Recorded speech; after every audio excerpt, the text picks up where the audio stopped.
Sisters who watch. Sisters who watch.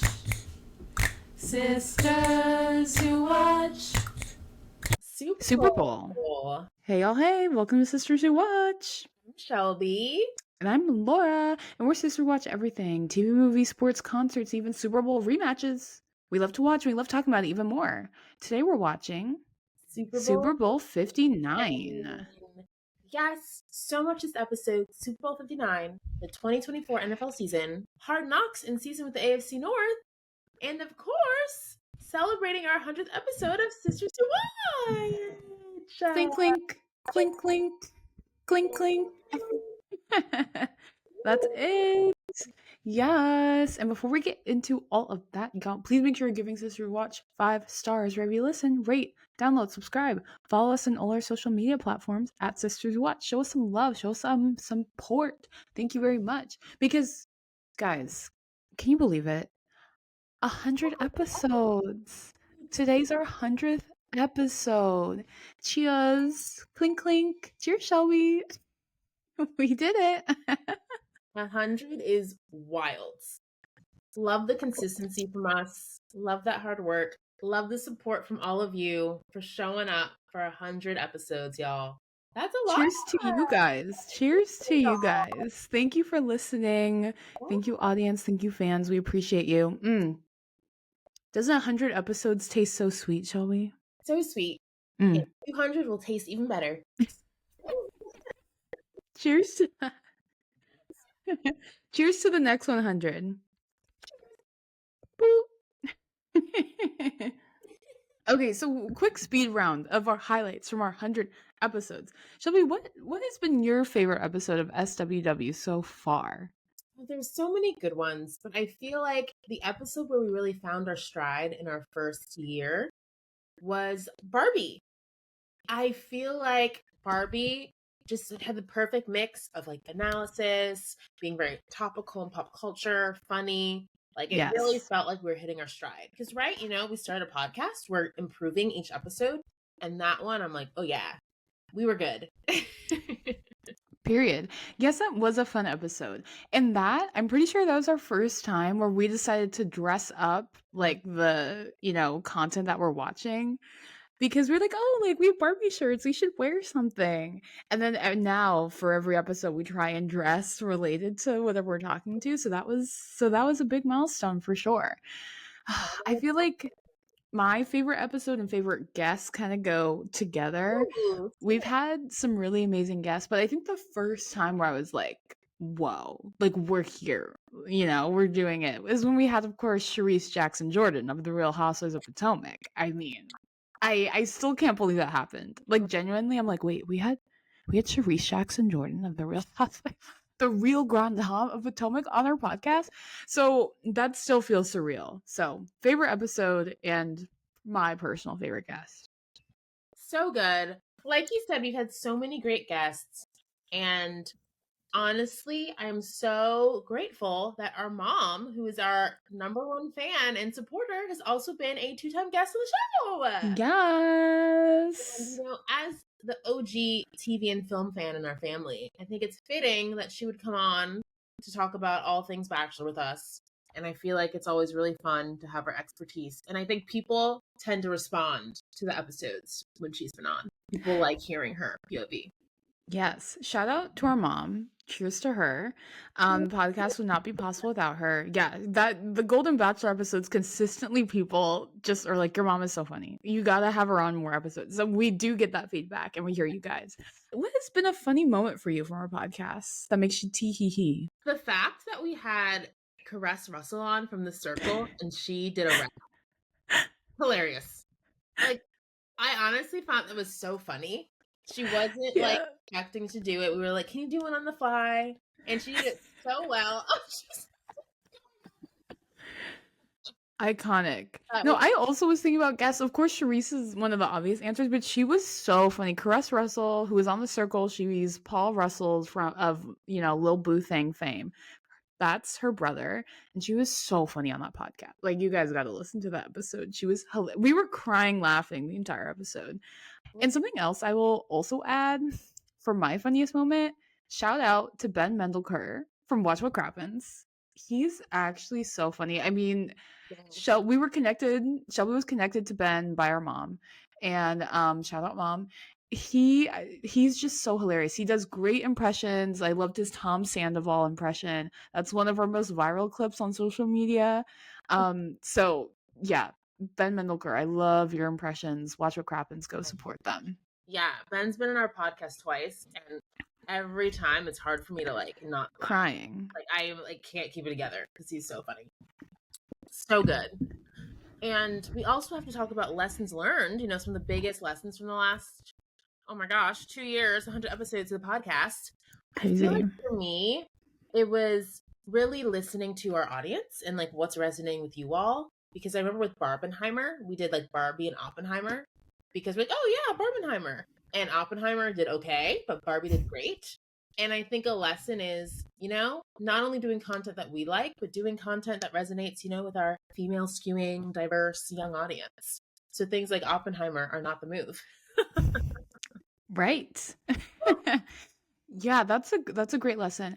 I think that I have learned the importance of our voices and our perspective. I think a lot of people resonate with us because there aren't a lot of young women of color, you know, giving their takes and critiquing, you know, media, movies, film, all of that.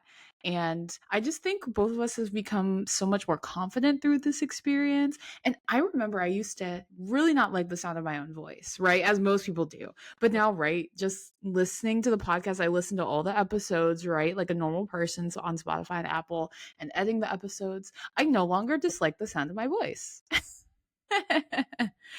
So yeah, I think just doing a podcast and putting yourself out there, it gives you more confidence. And also when you get negative comments, you're like, I don't care. I think you become less desensitized to those things as well. For sure. And I do think doing something like this has been a great way to know our audience, great way to build our voice, but also to like have something that's ours, that's like our business. And yes, something we own. And I think it's great to have like a creative outlet and to show like, yeah, we've had this podcast and we have 100 episodes. Period. Consistency. The amount of people who are like, how are you putting out episodes every single week? And I honestly tell them, I don't know. Shelby, in our lives. Yeah, we're both incredibly busy, right? Like I have a full-time job. Shelby is doing so many different things. Like it's actually insane. I don't know how we do it, but we're dedicated and we've made sacrifices and we're a great team. That's right. And that's a good segue. What are your hope for the next 100 episodes of SWW?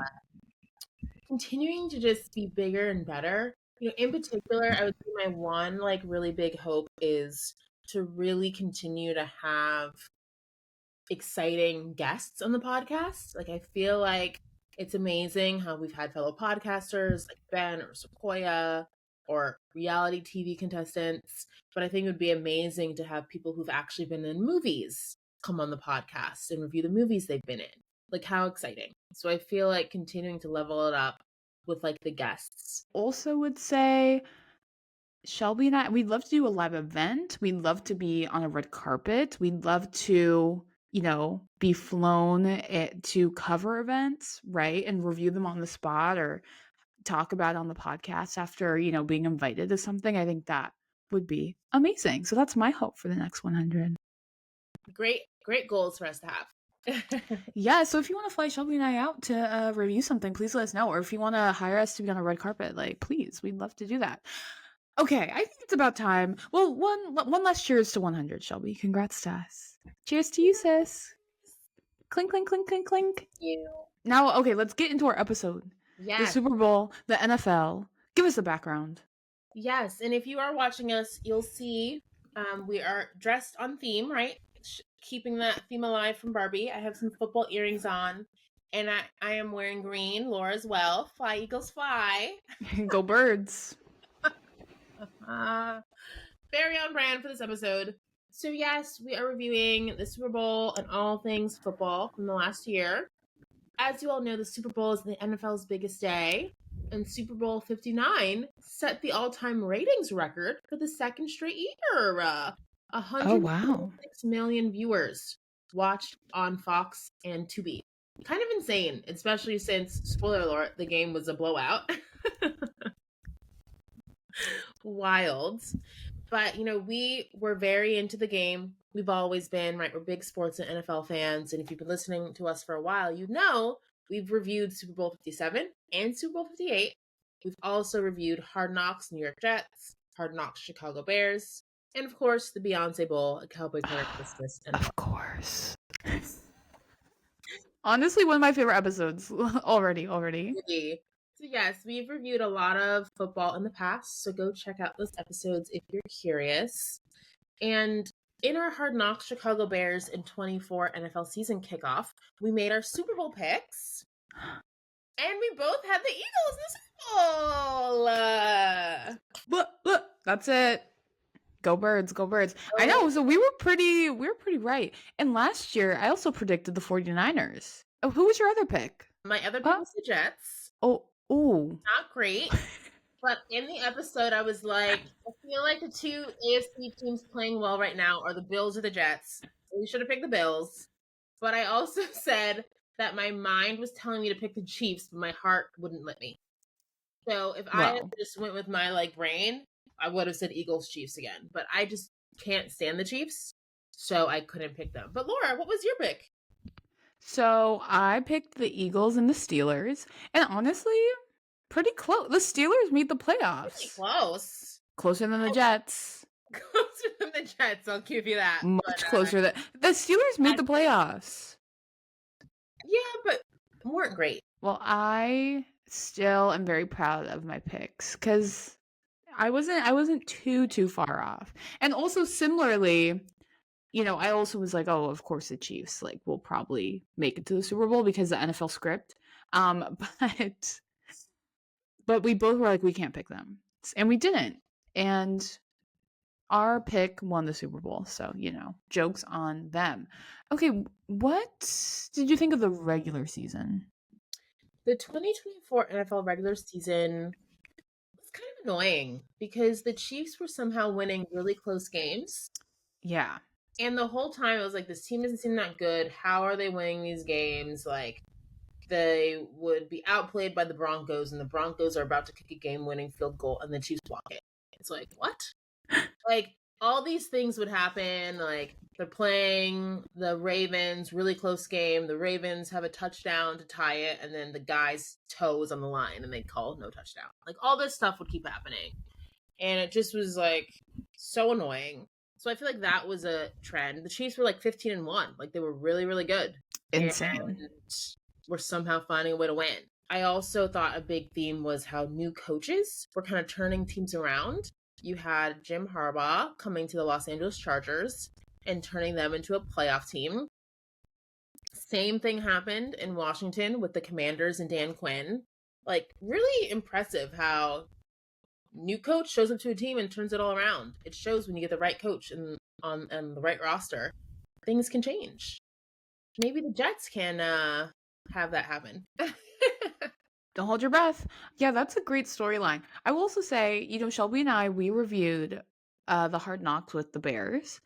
And I would say the Bears definitely disappointed this season. There was so much hype, right? We talked about it. They're like, Caleb Williams is gonna save the franchise, all this stuff.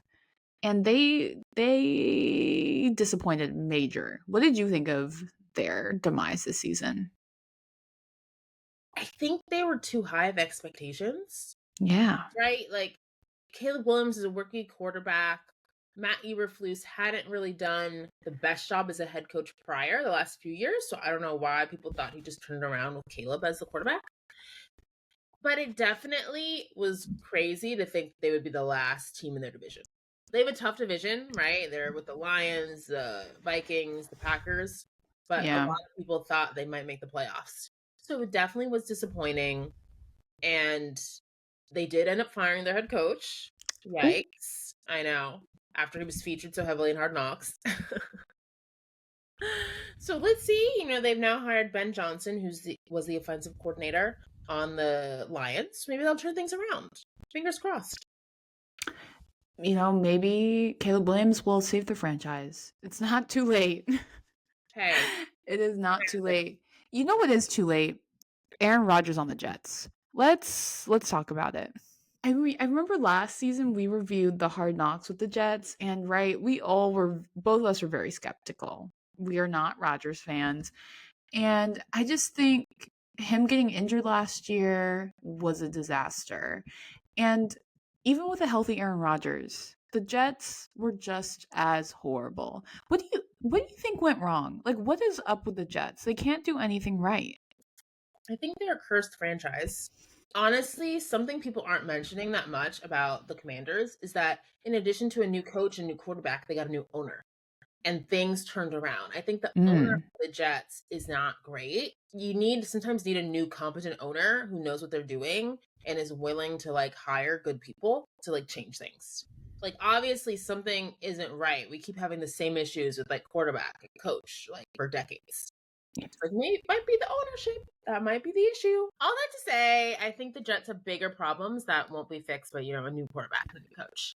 But it was a really embarrassing start to the season. And one of the reasons why I picked them for potentially being the Super Bowl is because they have a lot of talent.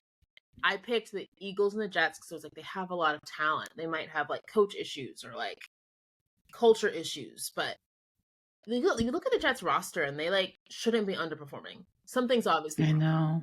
So we just have to hope that Aaron Glenn, a new head coach, because they fired Robert Saleh like just a couple, games into the season, ended up being a disaster because they just lost like 8 games in a row after that. Firing the coach didn't help. They were like 3-2 and then fired. Embarrassing.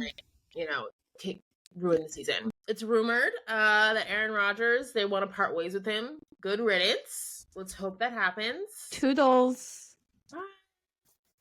Only thing is, I don't know who's the solution. I know. If not him, then who? Better than him. I think just getting around the building, him and his darkness retreats and conspiracy theories. Get him out. Another franchise that just didn't do great either, did they?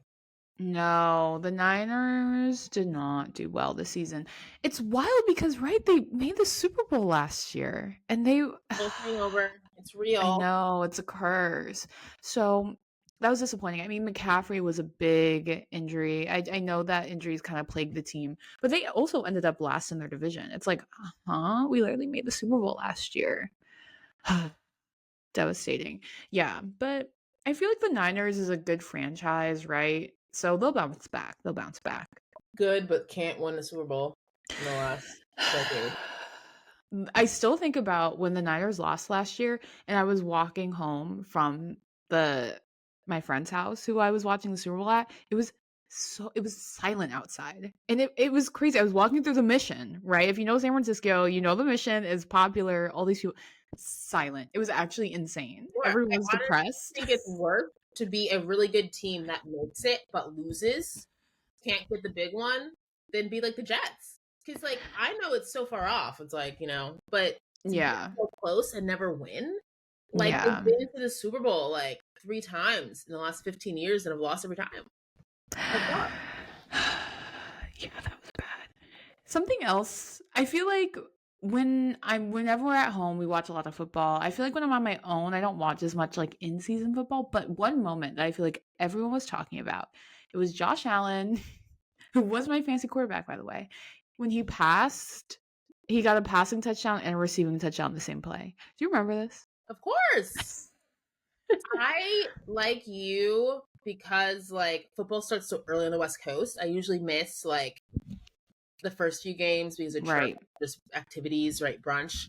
But I would try to catch like Football Night in America for like highlights and Sunday Night Football. And I remember that's like all they would talk about. Like everyone was talking about that play, as they should. And Josh Allen ended up becoming MVP. So good for him. He had a really good season, really good year. More in Josh Allen news. He got engaged to Hailee Steinfeld during the regular season. That's exciting. Some people used to call them the Walmart Travis and Taylor, but I disagree. I think they're cuter. A very beautiful couple. I'm sorry. Travis Kelce's been looking kind of crazy these days. He has stunning. I think Taylor Swift's stunning too. But like I think Josh and Hailee look beautiful together. Yeah, I think Travis has really regressed Yeah. in recent years. Like, why is he looking so bad? Like, he used to be so cute. I Like, don't know. if Hailee and Josh Allen are Walmart version, I want to go to Walmart.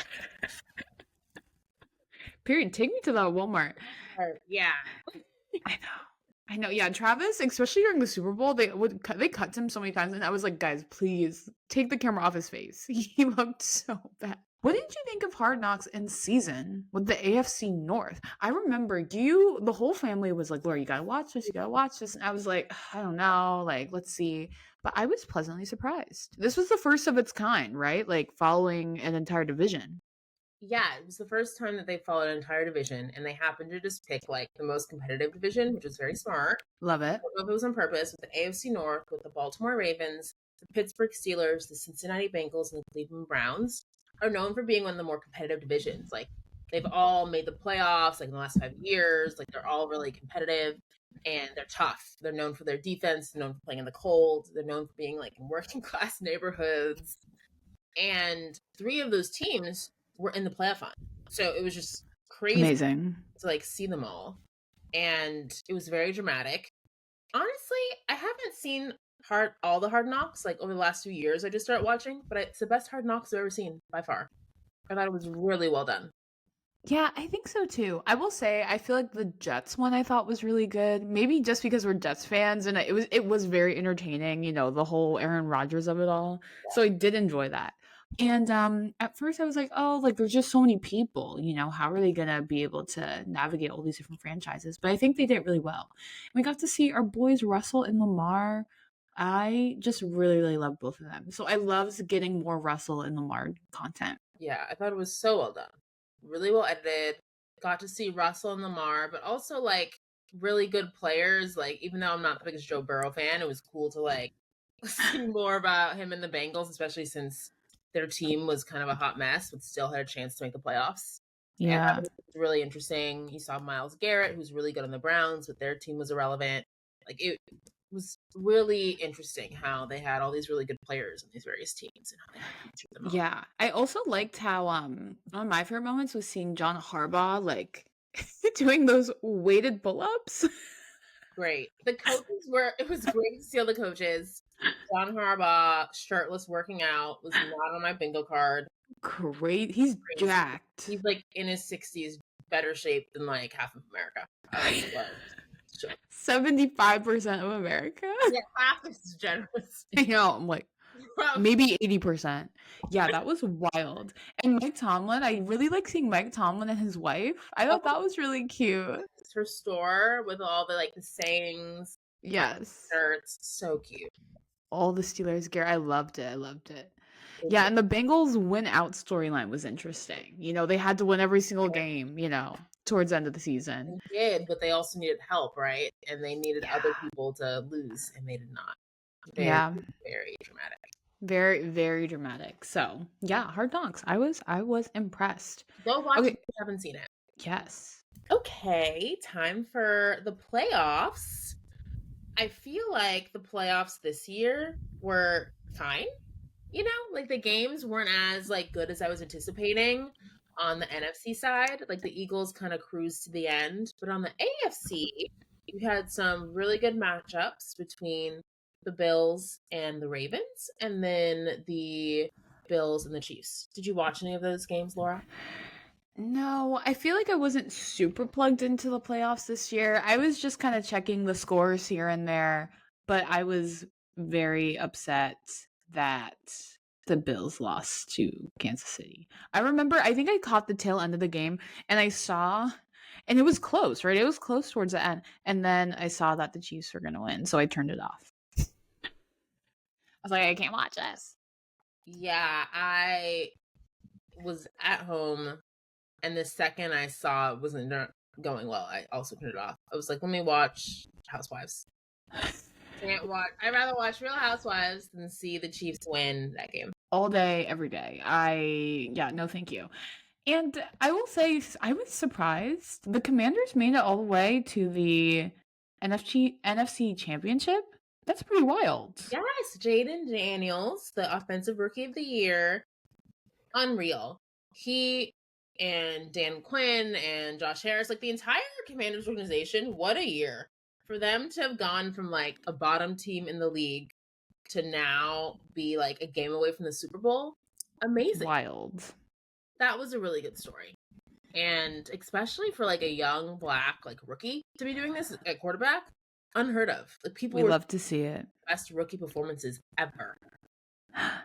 Honestly, that storyline made me very happy too. So congrats to the Commanders. No one thought, including me, that they would make it that far.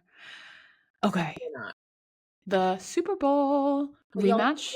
For yes, rematch of 2023 Eagles versus Chiefs.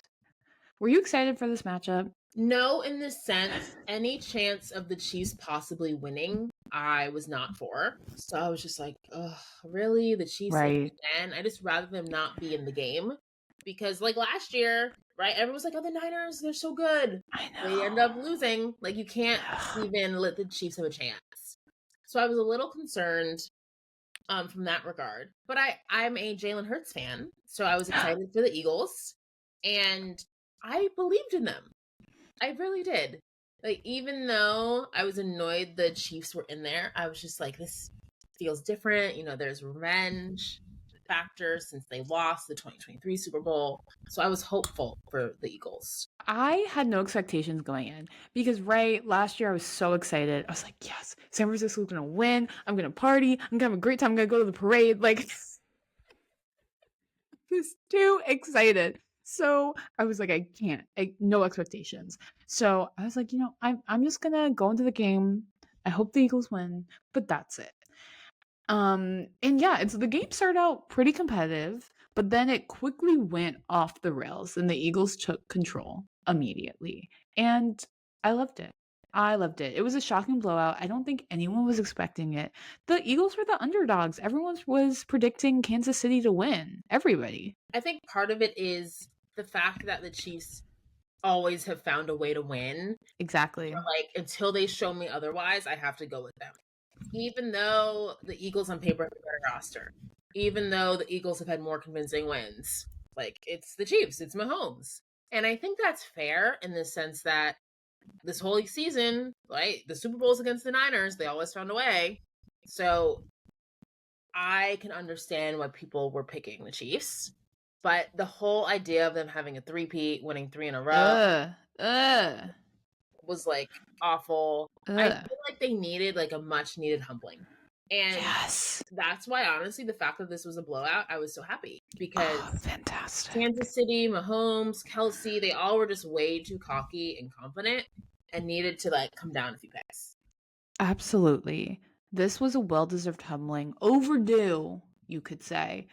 And yeah, a lot of people are like, this is, Mahomes is one of the greatest of all time. Like all this stuff. Yeah, and I'm like, please don't. I don't like that now Patriots fans are like, yeah, Tom Brady's the GOAT. I'm like, oh, I know.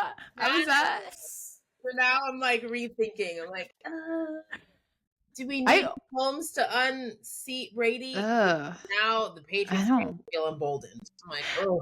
I know. I also noticed that too. At the Super Bowl party I was at, someone was like, oh yeah, like he'll never be like Brady. And I was like, wait, is this the Brady propaganda? Yeah, so now I'm like, is this the storyline? I'm like, not the Brady fans rooting for the Eagles. I was like, no. I don't like this at all. Yes, I noticed that too. I was like, I don't like being part of the storyline. And of course, everyone's talking about Taylor Swift. She's at the Super Bowl again with Ice Spice right by her side, which I think is still so bizarre. Like, I don't understand how they're besties and they can't be friends, but there's a big age gap, and she's like a rapper from the Bronx, and he's like a country pop singer who's like been famous for like 20 years. Like, they couldn't seem like further from friends. Yeah, it just seemed it seems a little strange. It's like out of all the people who's going to be sitting right next to her at the Super Bowl, it's going to be Ice Spice. Like, it just I guess Blake couldn't come. Yikes. Oh, no Carly Kloss, no Gigi Hadid, all those people. Yeah, but Taylor Swift, I saw this clip online too. She got booed in the stadium when they showed her face on the big What screen. a rough week. She lost every single Grammy and then a week later was booed at the Super Bowl.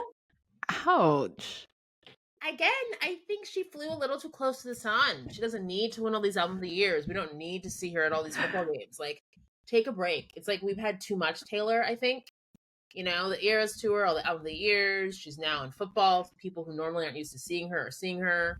Like, I think she probably needs to take a break. It's interesting why they would boo her. I'm like, yikes. Like Really like I'm not a Swiftie, but I wouldn't boo her if I saw her on the Megatron. Yeah, I guess like you said, I just think people might be she's so popular that people might just be sick of her. It's kind of like the Patriots Kansas City effect. Like they're so dominant, people are starting to dislike them. So that is true. a Yeah. highlight of the Super Bowl is, of course, our guy Jalen Hurts proving the haters wrong and winning Super Bowl MVP. Snap, snap, snaps, snap, snaps. Jalen. Cheers. Trevor Cheers to Jalen. Daniels' defense was so dominant, but Jalen also had an amazing game, running for a touchdown, throwing for 2 touchdowns, like really leading his team. Crazy. Being that leader. It was just so huge because if you know his story, like people have doubted him his whole career.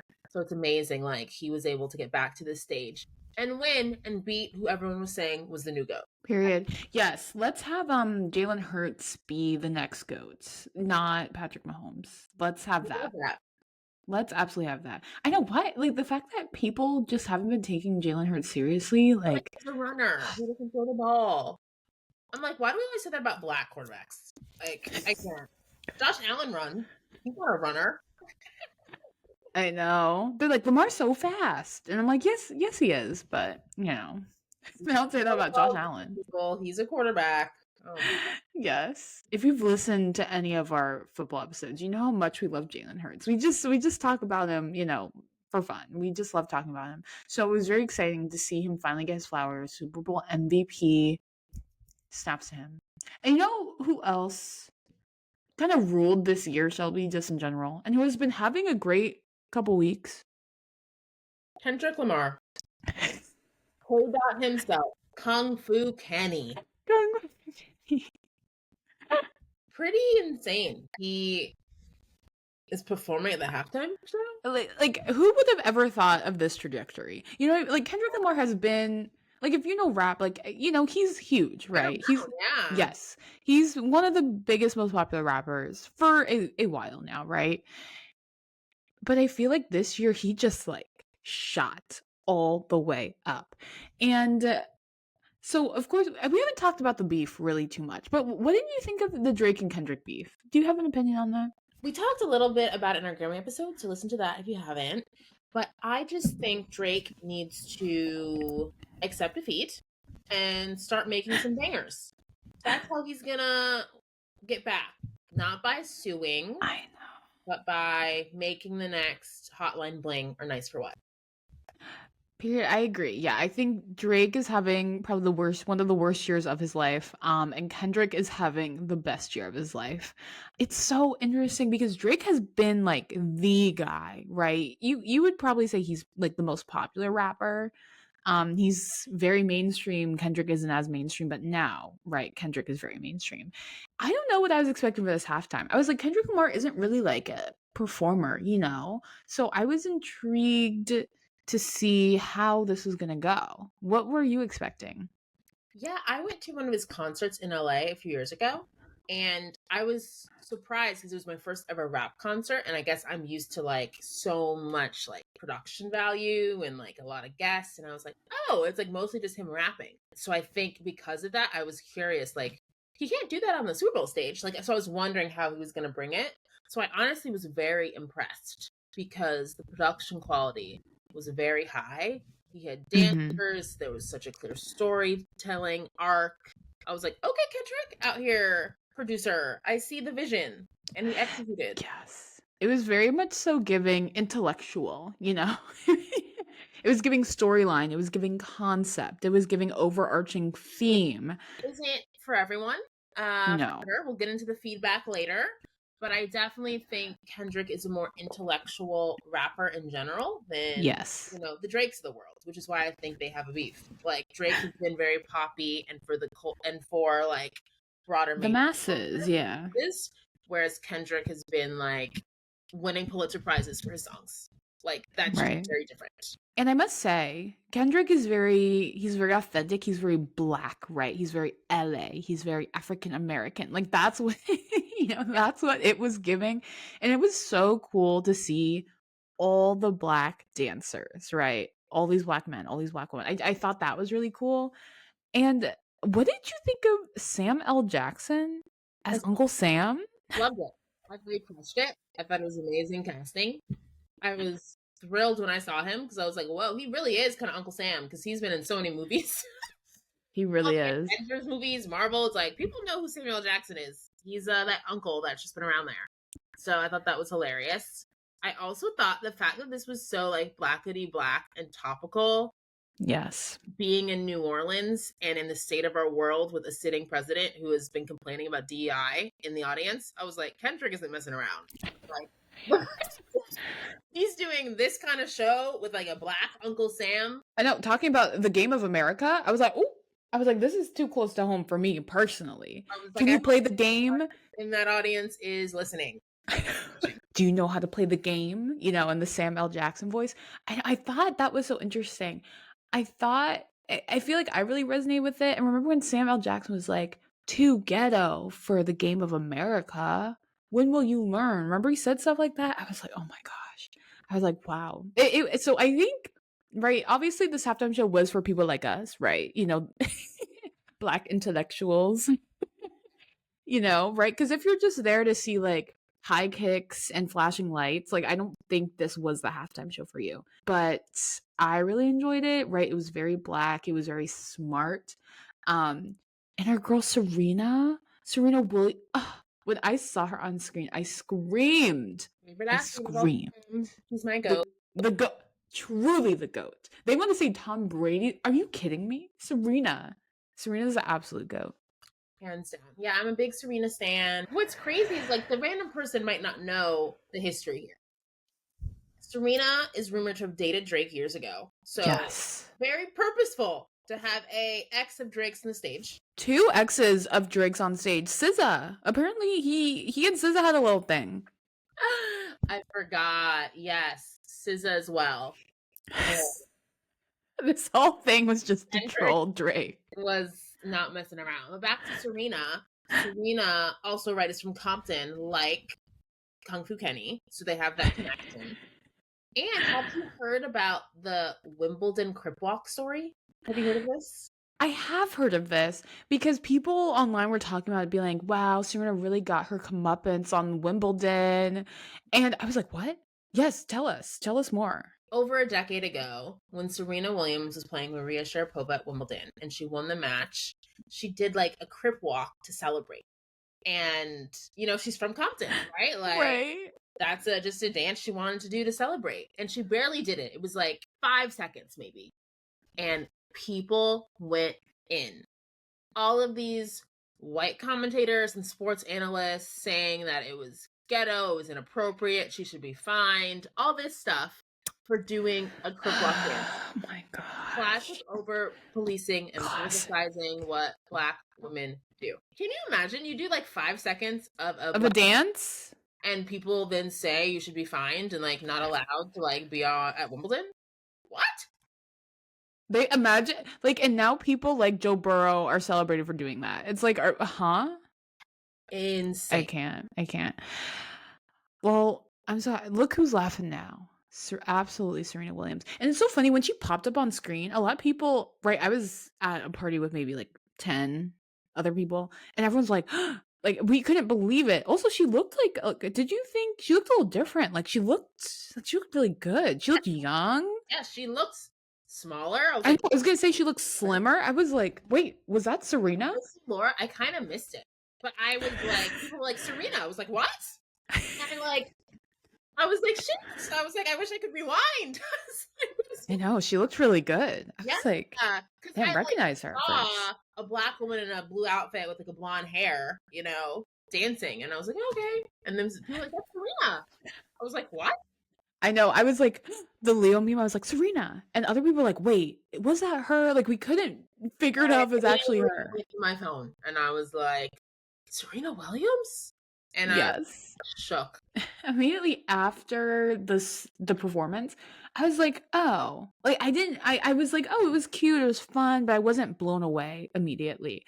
But also, I couldn't really hear what people were, you know, what Sam L was saying. And right, it was kind of hard to hear Kendrick. I do agree. Some people are like, this is the worst And Super now Bowl someone was performance like, halftime turn up his mic. ever. Yeah, there's been a lot of negative feedback. I do agree it was hard to hear him. It was hard to, like, I think, right, the track was too loud and his mic wasn't loud enough, so it was hard to hear what he was saying.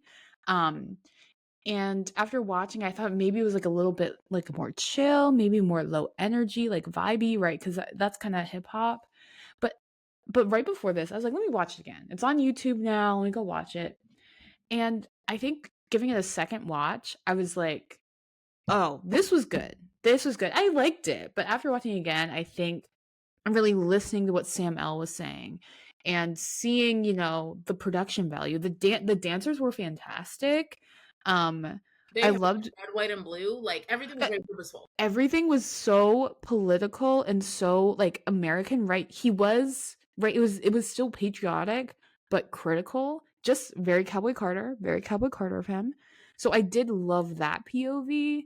So Kendrick always makes a statement. So I genuinely, after rewatching it and really listening and paying better attention, I was impressed. I was impressed. The humble when they did the up head nods from the music video, I was like, oh my gosh, just like the music video. So after giving it a second watch, I was like, wait, I really like this. So black, so American, and very thoughtful and very smart. Yeah, no. I'm glad you feel that way. I liked it right away. I think it helps when like you're watching it and people are like texting or talking and sharing, and like I just happen to be around people that also are like very like into Kendrick and intellectual, so they were catching things. So I think that's probably why I connected with it right away. I think the feedback isn't fair to Kendrick because it's like this is who Kendrick is. Like he gave his Kendrick performance. Like if you only have been fans of Kendrick because and not like us, then like you don't really know Kendrick. And that's on Apple Music. You didn't pick Bruno Mars. You didn't pick Drake. No. Like, you're picking someone who's like a very authentically black intellectual rapper. Like, could he have done maybe more popular songs? I've heard people say that. Like, I wanted to All Right. Where was All Right? Come on. That is like the best Kendrick Lamar song. Like, come on. Right. So I think he could have done some more popular songs, but you weren't going to get a really pump up show. Like, that's not his vibe. You were not going to get tricks and flips and dips and splits. That's not Kendrick. That's why I don't think the only criticism I'd have of his is like, dude, you should have done like All Right. And you should have done worn bootcut jeans. I know people liked the jeans. Those were not for me. Who liked those jeans? I mean, people that liked them. Literally everyone. It was so funny. I was all the women in the room were like, girl, why is he wearing those jeans? That's all we could talk about the first half of the performance. We were like, Kendrick, as a short king, you cannot wear bootcut jeans. Why are you wearing bootcut jeans, Kendrick? It makes you look shorter. He did not care. Kendrick's like, I'm gonna be me. Oh, crazy. Those fit and player bootcut jeans were they were choice. But to come to a close on the halftime show, great for Black History Month. And I think the criticism shouldn't be for Kendrick. It should honestly be for Apple Music because if you need to create an act that is really going to resonate across generations and be exciting and pump people up, then maybe Kendrick Lamar isn't the choice. Even if Not Like Not Like Us is the biggest song in the world. That doesn't mean he's the right person for a football halftime show. I enjoy it and I'm like happy that he did it. But I think the feedback just shows that like maybe not the best choice for America. Yeah, I remember when they chose him. I was a bit surprised. I was like, "Whoa, really?" Right? That's a very specific choice, right? Kendrick Lamar is a very specific artist, right? He's for young, intellectual, right? Smart black folk. Like that's kind of his audience. It's like kind of niche. I loved it. I think the performance was for us. It was not for everybody, but that's okay because it's Black History Month, so I don't care. The only person who is black and did not probably like it is Drake. Game over for Drake. Sorry, Drake. Hope you're okay. Rest in peace. If Kendrick didn't win the beef like 6 months ago, he's won the crown. He has everything. He when he looked into the camera and was like, "Hey Drake," during the song. Crazy. I can't. I know. Check on Drake. Is Drake okay? We said this during our Grammy episode too. I don't think Drake is okay. Not at all. Definitely not. Okay, Laura, we have to talk about commercials. That is also Yes. part of the Super Bowl. Overall, I was pretty unimpressed. Not gonna lie. No. Not many commercials I enjoyed. Like the only ones I kind of liked were some of the sappy and nostalgic ones, which I honestly kind of missed when watching the Super Bowl. I think it's getting harder to pay attention to the commercials. Like, Yes. People were like, "Oh my gosh, I like the Pfizer commercial." I was like, "What Pfizer commercial?" Like, Yes, I saw that one too. I like missed it, so I had to watch it afterwards. And then when I watched it, I was like, "Oh, I could see why people really liked it." That was the breast cancer one? No, the Pfizer one was like the little boy who had cancer and was like, "We're gonna beat this." Oh. And it was clearly I was barely paying attention to. I feel like the commercials were not giving. I thought you were talking about the breast cancer one. Did you see that one? No, but I heard that was good. Yes. Yeah. They were like showing. I thought the best commercials were a bit like misdirects. Like the breast cancer commercial, it was like showing right like boobs and cleavage and bra fittings and stuff, and everyone's like, "What is this commercial? Like this is weird." And then it turned out to be like they get so much attention. Make sure you're giving like your breast attention. It was about breast cancer, and we were like, "Oh wow, like that's really good." I will say, I feel like there's a lot of girl power, feminism, woo, women in sports. I thought that was cool. It's really good. The Nike Women in Sports one, I really like. I know we like the Dunk Kings, right? Matt Damon and Ben Affleck. That was one I like missed and had to look it up after too. I'm like, how did I miss all these commercials? And there was a Home.com's one with Dan Levy. They had like 3 or 4 different commercials. With like, did you? Women? Yes. Those. No, I didn't like those either. And then other one, the Apple glasses. No, the Facebook glasses. Did you see those? Like Chris Hemsworth and Chris Pratt. There were like 3 of those too. I think I like saw that and was like, I don't want to watch. Yeah, but it wasn't a good commercial. But I just saw that a bunch. And I also thought AI was being used too much, like the Pringles mustaches. I don't want to see mustaches flying. Yeah, that was weird. I didn't like that. Cowboy heads. I don't want to see a baby born with. Ew, I did not like the skin color cowboy hats. So weird. I don't even remember what product that was, but that was bad. That was really, really bad. Seal as a seal for Mountain Dew? I think I missed that one. I think, and good thing I did. I did not see that. Definitely. No. It's bizarre. So yeah, I feel like the commercials are getting worse and worse. You think they get better since this is the most watched event in America.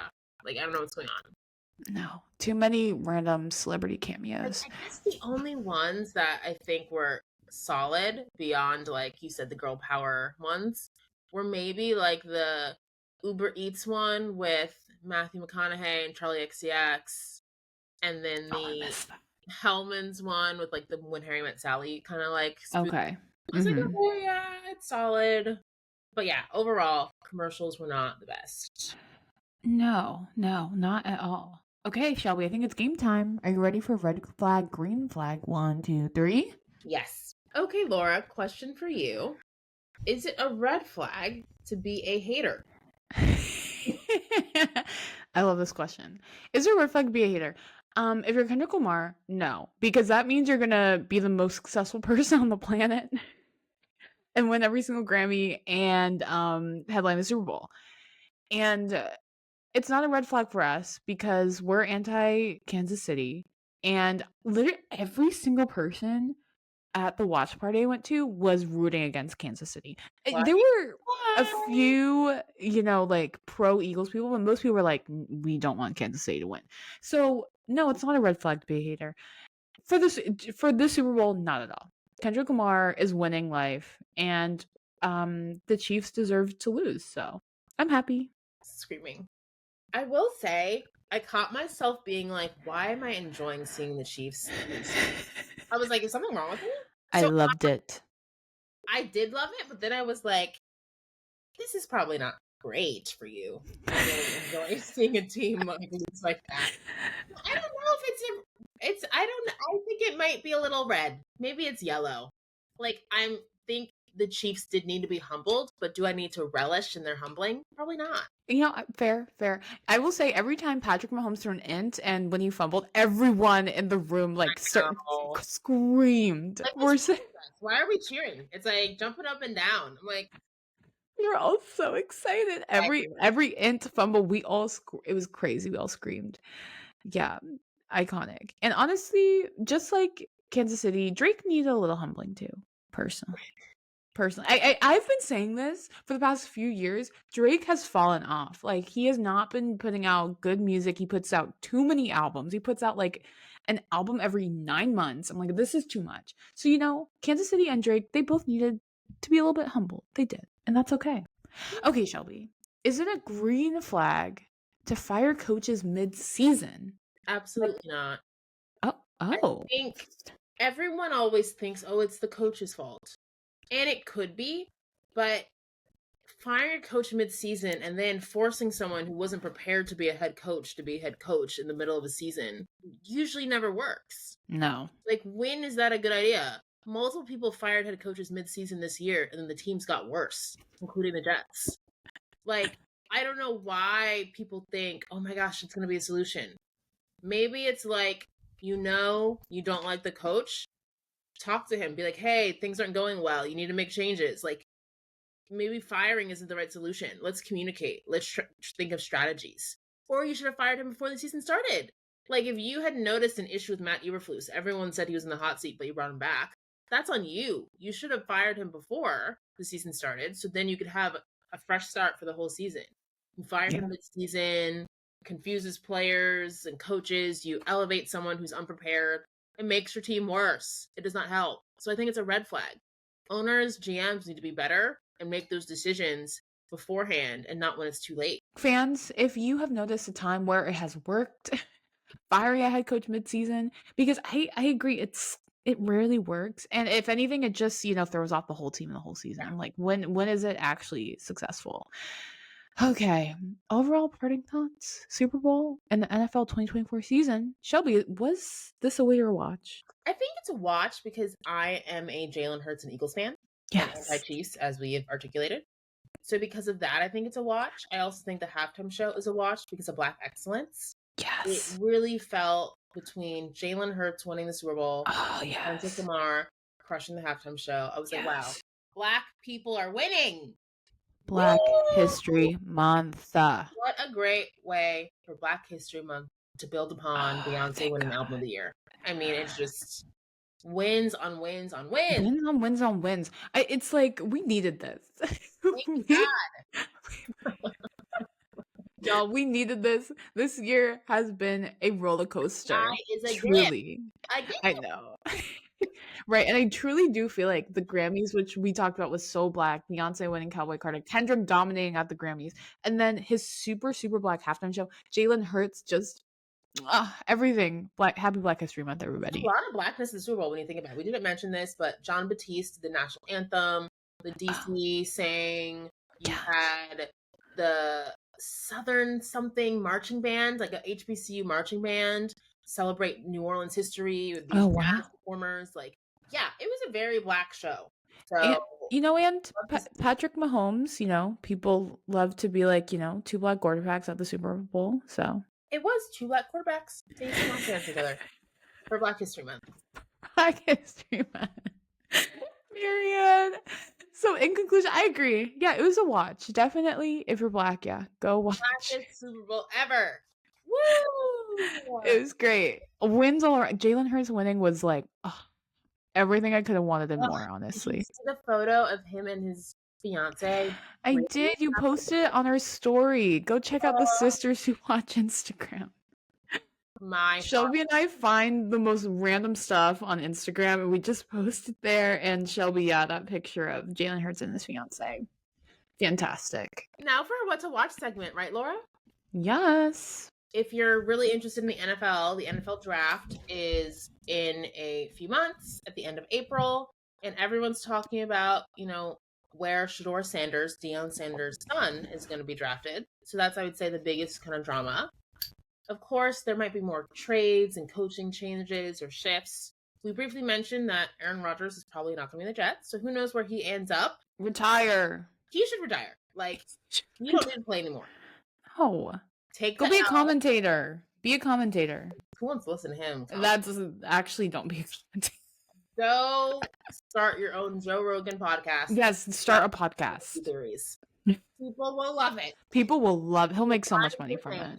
Yeah. Yes. Darkness retreats galore. I can't. What are your early predictions, Shelby, for next season? Who do you think's who are your Super Bowl picks? I honestly think the Eagles will be back. Oh, yeah. They dominated the Chiefs. And you look at the rest of the NFC.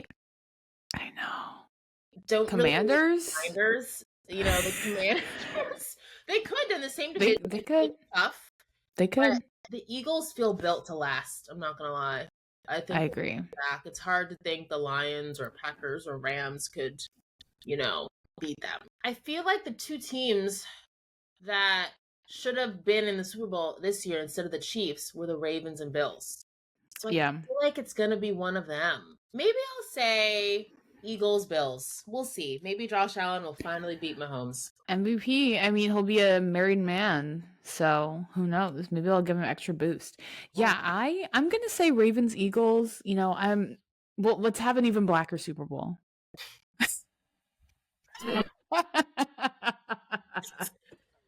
Blackest teams and quarterbacks. Yes, please.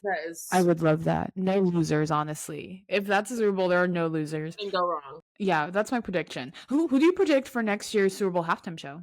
I want them to go very pop girly. I would want it to be like Dua Lipa or Ariana Grande. Those are great picks. I was also thinking Dua Lipa. I mean, she is British. I guess it doesn't really matter. But Dua Lipa would be fantastic, right? She's so girly pop. She's very Katy Perry, very fun. Ariana Grande is a great choice. She's also on the rise, right? She's already been huge, but she's having a great year. I like Ariana Grande too. I'm going to say Ariana Grande right now. I would love to see an Ariana Grande. And plus I think, moms would love Ariana Grande. I think dads could also appreciate her. She's very pop. She's very fun. She'll dance. Like the Katy Perry days. I feel like that was a well-received. Everyone loved the Katy Perry Super Bowl. Mm-hmm. Yes. I like that. She's a pop girly everyone likes. Yes. My choice is Ariana Grande. Don't go to older rock bands, please. Remember when The Who performed? No. Because I could feel like they could go a 360. People didn't like Kendrick. Now we need to do an older band. We need to do what's an older band? We need to do the Red Hot Chili Peppers. We need to do band. The Dave Matthews Band. Who's in the Blowfish? I'm like, oh. Wait, who's John Mayer's band? Grateful Dead. Grateful Dead. Isn't the Grateful Dead a thing? Oh gosh, don't judge us. Yeah, they'll do one of those. That would be bad. Dave Matthews Band. No, please don't do that. But apparently Jay-Z would not pick the Dave Matthews Band. Anyways, our choice is Ariana Grande. Okay, y'all. Well, if you enjoyed this episode of Sisters Who Watch, please give us 5 stars. 5 stars where we listen. Yes, this was 100 episodes. Please leave us a comment if you enjoyed this. Celebrate with us. And go follow us on social media at Sisters Who Watch. Give us some love. Give us some 100 support. Yes, we really appreciate it so much. Please let us know what you think, whether that's commenting, liking, subscribing. We really appreciate the support. Yes, thank you. Thank you for 100 episodes. And cheers to the next 100. That's it. Bye, y'all. Stay watching.